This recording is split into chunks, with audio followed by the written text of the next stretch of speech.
గత కొంతకాలంగా రావణ కాష్టంలా రగిలిపోతున్నటువంటి బంగ్లాదేశ్లో హిందూ ఆధ్యాత్మిక సంస్థ ఇస్కాన్పై నిషేధం విధిస్తారా అనే ప్రశ్నలు లేవనెత్తూ ఉన్నాయి. యూనస్ ప్రభుత్వం చేస్తున్నటువంటి దురాలోచనలు, అడుగులు ఇస్కాన్పై వేటు వేసేలా ఉన్నాయని కూడా కొన్ని కథనాలు వెల్లడి చేస్తూ ఉన్నాయి. ఇటీవల చిట్టగాంగ్లో సన్యాసులు, సాధువులు సనాతన్ జాగరణ్ మంచాతో కలిసి భారీ ర్యాలీ నిర్వహించారు. దాదాపుగా ఒక 10,000 మంది దాకా మైనారిటీలు కలిసికట్టుగా ఆందోళన చేపట్టడం జరిగింది. ఇంత భారీగా నిరసన వ్యక్తం చేస్తారని ఊహించని బంగ్లా పాలకులు ఏదైనా ఒక గట్టి హెచ్చరిక లాంటిది ఇవ్వాలని చెప్పేసి పట్టుదలతో ఉన్నారట. హిందువుల ఐక్యతను, వారి పోరాటాన్ని అణచివేసే దిశగా ఇస్కాన్ని టార్గెట్ చేసుకున్నట్లుగా తెలుస్తోంది. అంతకుముందు రాజధాని ఢాకాలో సైతం హిందువులు ర్యాలీ నిర్వహించారు. ఈ రెండు నిరసన ప్రదర్శనల్లో సనాతన జాగరణ్ మంచా కీలక పాత్ర పోషించింది.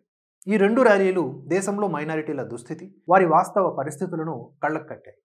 ఈ సందర్భంగా మైనారిటీ రక్షణ చట్టం, మైనారిటీ వ్యవహారాల మంత్రిత్వ శాఖ ఏర్పాటు చేయాలని చెప్పి, మతపరమైన మైనారిటీలకు పార్లమెంట్లో రిజర్వేషన్లు కూడా కల్పించాలని చెప్పి డిమాండ్లు కూడా వినిపించారు.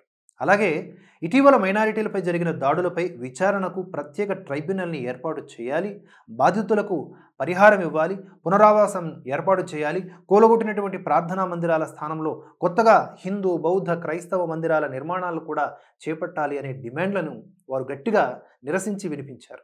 బంగ్లాదేశ్లోని చాలా కాలంగా రాడికల్ ఇస్లామిస్టుల నుంచి ఇబ్బందులకు గురవుతున్నటువంటి హిందువులు గతంలో ఎన్నడూ లేని విధంగా తమంతట తాముగా సంఘటితమై ఇంత భారీ ర్యాలీలు నిర్వహించి ఇలాంటి డిమాండ్లను వినిపించడాన్ని ప్రభుత్వం ఇప్పుడు మింగలేకపోతోంది, తీసుకోలేకపోతోంది. ఇది హిందువుల ధిక్కార స్వరంగా, అలాగే తమకు తిరుగుబాటు చర్యగా భావించి ఏం చేస్తుంది అంటే సాధు సంతుల మీద విరుచుకుపడుతోంది. ముఖ్యంగా ఇస్కాన్పై నిషేధం వంటి ఆలోచనలు చేస్తోంది.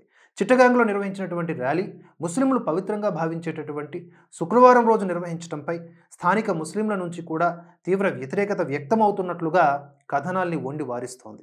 సనాతన్ జాగరణ్ మంచాలో ప్రముఖ పాత్ర పోషిస్తోన్న ఇస్కాన్ను టార్గెట్ చేసినటువంటి ఈ బంగ్లా సర్కార్ తగిన చర్యలకు సిద్ధమవుతున్నట్లుగా చెబుతూ ఉన్నారు. దేశంలో నిషేధించాలని చెప్పేసి ఆలోచన చేస్తున్నారట.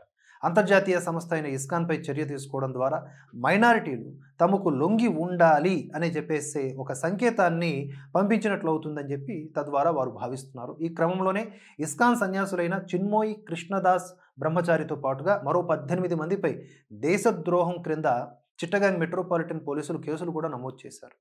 ర్యాలీలో బంగ్లా జాతీయ జెండాపై కాషాయం పూశారు అనే ఆరోపణలు చేస్తూ ఈ సెక్షన్ కింద కేసులు నమోదు చేశారు. ముఖ్యంగా ఇస్కాన్ను లక్ష్యంగా చేసుకోవడం ద్వారా దేశంలోని హిందువులకు, అలాగే భారతదేశానికి పెద్ద సందేశాన్ని పంపాలని యూనస్ ప్రభుత్వం భావిస్తోంది. కానీ ఇక్కడ ఉన్నటువంటి మన భారత ప్రభుత్వం, అలాగే త్వరలో అధికారం చేపట్టబోతున్నటువంటి ట్రంప్, వీటి ఎఫెక్ట్ వలన తప్పకుండా బంగ్లాదేశ్ దారికి వస్తుంది. అక్కడ మైనారిటీలకు మూసుకొని రక్షణ చర్యలు చేపడుతుందని కొంతమంది ఆశిస్తూ ఉన్నారు.